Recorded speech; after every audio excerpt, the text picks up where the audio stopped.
Kalau dia itu mempunyai tanggung jawab istri, Iya. maka dia akan lebih effort. Earlier is better. You have much time to do many things. Banyak waktu untuk mengerjakan sesuatu. Kalau Anda apa? Spend your time tightly.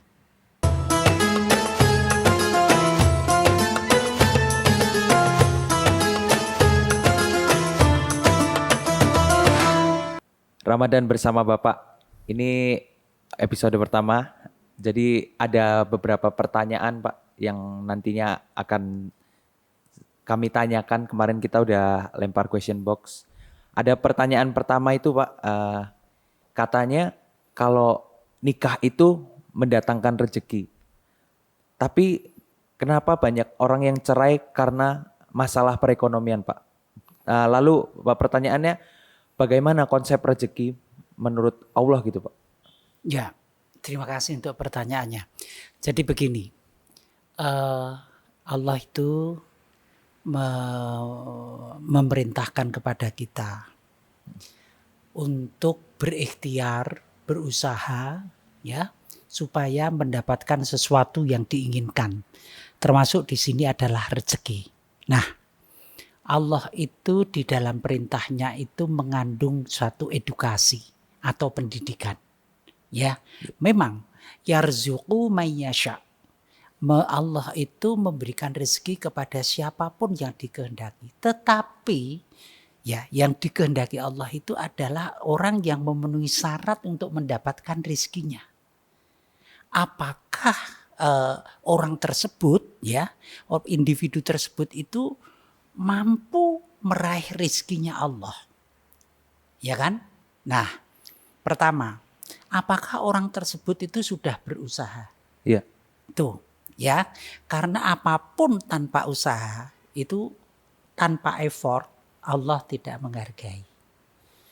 Coba, Anda berpuasa itu supaya apa? Supaya mendapatkan rahmat Pak dari Allah atas apa yang saya kerjakan. Finalnya itu adalah la'allakum tattaqun, supaya menjadi orang yang muttaqin. Iya, bertakwa. Nah, muttaqin itu bertakwa itu apa? Orang yang di dalam dirinya itu penuh dengan kebaikan. Nah, kalau kebaikan itu apa? Dia mau berusaha untuk memperbaiki dirinya. Kalau dia itu mempunyai tanggung jawab istri, Iya. maka dia akan lebih effort. Usahanya itu akan lebih besar. Oh iya, ya, saya itu menikah itu kan tidak sekedar melegalisasi hubungan seks. Tetapi ada finansial yang harus saya penuhi. Maka saya harus berikhtiar. Dengan apa? Kerja. Nah, kalau tidak bisa, tidak cukup atau kurang cukup, berdua bekerja. Nah, ini nanti kalau dalam rumah tangga ilmu perkawinannya itu komitmen berdua. Dua-duanya harus kerja gitu. Ya, kalau memang belum mencukupi untuk single fighter sebagai orang yang mencari nafkah gitu. Iya. Tetapi, nah ini kadang-kadang orang itu lupa. Lupa apa? Kalau kita di dalam agama itu diajarkan. Kalau minta rezeki itu nomor satu apa? Usaha. Ayo. Nomor satu apa? Mintalah rezeki yang halal. Oh, minta rezeki yang halal. Nah, mintalah rezeki yang halal. Kedua yang thoyyib atau baik, ya. Ketiga itu barokah. Ya. Padahal rezekinya Allah itu wasi'an. Wasi'an itu artinya apa? Luas sekali. Kalau mau berusaha saja. Sudah. Ya, siapapun di atas bumi ini kalau mau berikhtiar, ya, menggerakkan tangannya, ya. Kalau perintahnya Nabi itu kan harik yadak, gerakkan tanganmu. Maksudnya apa? Bekerjalah. Jadi kalau ada pasangan yang katanya kok ini kok rezekinya kok enggak ini, sejauh mana dia melangkahkan kakinya? Sejauh mana dia menggunakan power yang ada di dalam tangannya? Sejauh mana dia menggunakan pikiran, anugerah kemampuan berpikir untuk berinovasi, untuk berkembang, untuk berkreasi di dalam mencari rezekinya Allah yang dihampar seluas langit dan bumi ini. Bayangkan di udara aja orang bisa punya rezeki, ada burung bisa ditembak. dan bisa mendatangkan rezeki. Pesawat terbang bisa melalui udara. Laut kayak apa ikannya, darat apalagi. Ya kan semuanya ada di alam ini. Iya.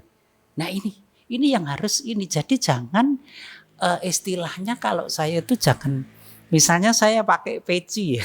Iya. Pecinya ini nggak pas. Iya. Jangan kepala saya dong yang Kecilin digedein atau atau besar. dikecilin. Ininya dong yang harus Pecinya. menyesuaikan. Oh. Nah itu. Jadi perumpamaannya demikian Mas Firman ya. Lantas konsep rezeki itu mungkin ya Pak. Saya pun juga masih sering menganggap bahwa rezeki itu uang. Mungkin itu yang menjadi permasalahan maaf tadi yang pertanyaannya, kenapa kalau Allah sudah menjanjikan orang kalau nikah itu rezekinya dilancarkan, tapi kok ada yang cerai masalah perekonomian? Ya. Mungkin dia tidak memahami apa arti sebenarnya dari rezeki Pak, menurut Bapak. Gini, pertama ini saya ingatkan dulu. Qalilan ma tashkurun. Hanya sedikit orang yang mau bersyukur. Itu, ya. Lah, dikasih uang 1.000 rupiah, 5.000 rupiah sehari, tetapi dia belanjanya 10.000. Ya jelas nggak bakal cukup. Gitu loh. Iya. Harus orang hidup itu harus matematikanya dipakai. Gitu. Seperti orang beramal gitu loh. Kalau beramal itu apakah semuanya? Enggak. Orang berhibah saja hanya sepertiganya maksimal dari seluruh total hartanya. Nah, pengertian rezeki itu banyak sekali yang mengartikan bahwa rezeki itu berwujud uang. Padahal yang namanya rezeki itu ketika kita punya kesempatan hidup, punya kesehatan. Ya, saya ini yang berulang kali mendapat rezeki dari Allah, terselamatkan dari apa yang disebut penyakit-penyakit kritis beberapa kali. Nah, ini bagi saya itu rezeki yang lebih dari apa yang berwujud uang yang saya miliki. Itu. Sehingga rezeki itu ketika kita mempunyai anak yang tidak bermasalah atau dengan sedikit masalah, ketika mempunyai istri yang solihah, ketika mempunyai teman yang baik, ketika mempunyai lingkungan pekerjaan yang baik, ya. Kemudian ketika dia bisa kesana kemari dengan enak, dengan selamat. Nah di situ kalau orang itu mensyukuri, itu sudah suatu rezeki.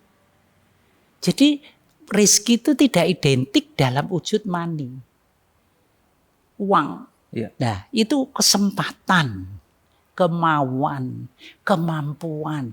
Nah, itu juga merupakan rezeki yang kadang-kadang orang itu abai. Ya kan? Iya. Diberikan suatu waktu misalnya, Firman ini misalnya, diberikan kesehatan bagus, tapi bangunnya selalu jam 12 siang misalnya. Nah itu rezeki udah lewat. Benar. Sudah lewat. Mestinya kalau orang itu menata rezekinya, ya, earlier is better. Lebih dini itu adalah lebih baik. You have much time to do many things. Banyak waktu untuk mengerjakan sesuatu. Kalau Anda spend your time tightly. Misalnya, oke, sekarang ngapain? Siapa yang beruntung kalau Anda lelean sampai jam 1 malam? Ayo, siapa yang beruntung, siapa yang rugi? Kalau Anda habis isya misalnya, oke, entertain. Habis isya nonton 2 jam. Kalau toh belajar 1 jam, 2 jam, sudah jenuh. Istirahat. Subuh bangun. Kalau belum terbiasa sholat malam. Subuh bangun, olahraga. Terus mempersiapkan, membuat plan. Apa yang bisa saya kerjakan? Punya satu buku kecil. Saya ingat guru saya dulu, profesor, pernah saya ikut kursus kependidikan di UGM. Almarhum Profesor Masri Singarimbun. Itu ahli kependudukan beliau. Itu mengajarkan pada saya untuk kemana-mana itu membawa buku kecil sama ballpoint. Karena zaman dulu belum computerized, belum ada HP gini-gini ya. catat, catat, catat. Setiap teringat sesuatu harus Nah. langsung catat gitu. Ya, dan mendapat informasi sesuatu. Ya kan? Nah ini, catat. Karena apa? Keterbatasan kita. Nah, maka itu juga berupa suatu rezeki. Iya. Nah, gitu ya Mas. Berarti konsep rezeki itu sangat luas ya Pak. Oh, sangat luas. Jadi bisa mungkin non sewu yang cerai karena ekonomi mungkin belum menyadari konsep sebenarnya dari rezeki ya Pak. Ya, keluasan konsep dari sudut mana dia memandang. Iya. Nah, Tapi wajar Pak, orang melihat rezeki itu pasti dari materi gitu. wajar. Dan itu normal. Karena apa? Di dunia ini digerakkan kehidupan itu bergeraknya itu karena banyak karena Iya. uang. Benar-benar. Nah, tapi uang itu tidak bisa bergerak kalau Anda nggak sehat. Ini yang tidak disadari. Untuk apa uang 2 miliar misalnya? Kalau hanya berbaring lemah. Mau ditungguin uang 2 miliar tapi berbaring lemah gak bisa apa-apa. Makan aja disonde. Minum aja disonde. Ya kan? BAK buang air kecil aja pakai kateter. So what? Nah, Berarti konsep rezeki itu saling keterikatan, saling keterkaitan. multidimensi. Iya.